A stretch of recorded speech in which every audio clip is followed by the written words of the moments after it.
पाकिस्तान से दिल्ली आया था 60 किलो आरडीएक्स, लाल किला उड़ाने की थी साजिश, डॉक्टर के भेष में निकला मौलवी।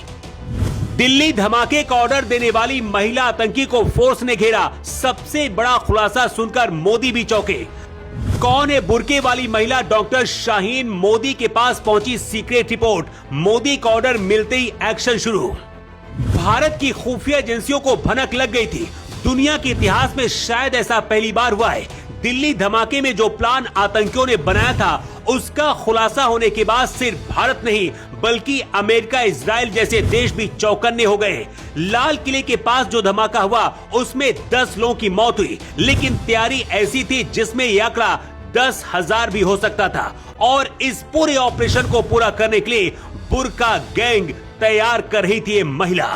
एनआईए ने जो रिपोर्ट सौंपी है उसे देखकर गृह मंत्री अमित शाह की नींद उड़ गई है और मोदी ने भी देखते ही आदेश दे दिया है कि बेगुनाहों की मौत का बदला लिए बिना अब शांति नहीं मिलेगी। एनआईए की टीम ने जब मेडिकल कॉलेजों और अस्पतालों में छापे मारे तो सामने आया कि कुछ डॉक्टर्स और पूर्व मौलवी मिलकर एक स्लीपर सेल नेटवर्क चला रहे थे। डॉक्टर के लॉकर से मिली AK-47 और कश्मीर कनेक्शन ने जांच एजेंसियों की नींद उड़ा दी है। गृह मंत्री शाह के आदेश के बाद हर तह तक पहुंचने की कोशिश हो रही है और इसी बीच कश्मीर पुलिस और यूपी ATS ने लखनऊ से जिस डॉक्टर परवेज के घर रेड मारी है उसको लेकर बड़ा खुलासा हुआ है। डॉक्टर परवेज आतंकी मॉड्यूल में गिरफ्तार लखनऊ की डॉक्टर शाहीन शाहिदा का भाई है। डॉक्टर शाहीन शाहिदा को कश्मीर पुलिस ने फरीदाबाद से गिरफ्तार किया था और उसे श्रीनगर लेकर गई है। अभी तक हर किसी को लग रहा था कि महिला आतंकियों का मोहरा है, लेकिन इसके बारे में जो खुलासा हुआ है, खुफिया एजेंसियां भी हैरान है कि आखिर बुर्का वाली ये डॉक्टर इतनी ज्यादा खतरनाक कैसे हो सकती है। जांच में सामने आया है कि डॉक्टर शाहीन को भारत में जैश-ए-मोहम्मद की महिला संगठन जमात-ए-उल-मोमिनीन की कमान सौंपने का जिम्मा दिया गया था। लखनऊ में जिस डॉक्टर परवेज के घर रेड पड़ी वो डॉक्टर शाहीन का ही घर था। डॉक्टर परवेज और डॉक्टर शाहीन भाई बहन है। शाहीन लोक सेवा आयोग से चयनित होकर कानपुर के गणेश शंकर विद्यार्थी मेडिकल कॉलेज में असिस्टेंट प्रोफेसर बनी थी। इसके बाद 2013 में ये बिना किसी को बताए कॉलेज से गायब हो गई थी। डॉक्टर शाहीन को भारत के सबसे बड़े दुश्मन आतंकी मसूद अजहर की बहन ने महिला विंग की कमान सौंपी थी, जिसका काम था महिला आतंकियों को तैयार करना जो पढ़ी लिखी हों और डॉक्टर जैसे पेशे में रहकर उनके लिए काम करें।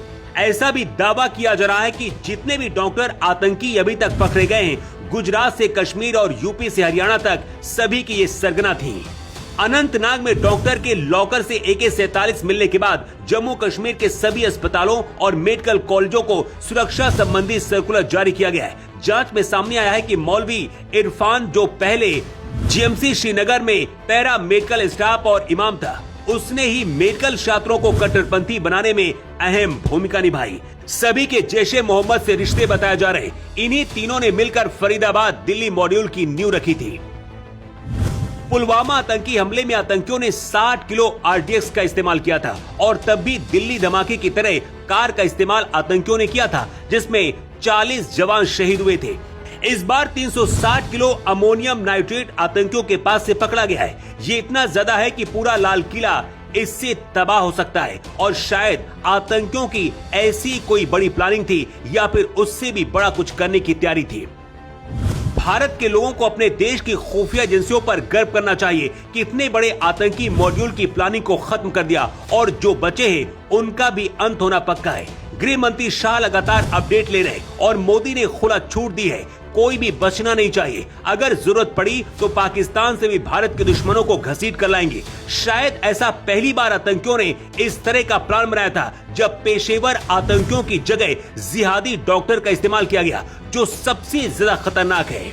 और अमेरिका, इजराइल जैसे देश ने भी इसे खतरनाक बताया है। खुद को सेक्युलर बताने वाले, भारत में रहकर भारत के खिलाफ बोलने वाले भी अब शांत है। गांजा में आतंकियों को इंसाफ दिलाने के लिए भारत में रैलियां निकालने वाले क्या अब इन आतंकियों के लिए फांसी की सजा मांगने के लिए सड़कों में उतरेंगे? Bureau report.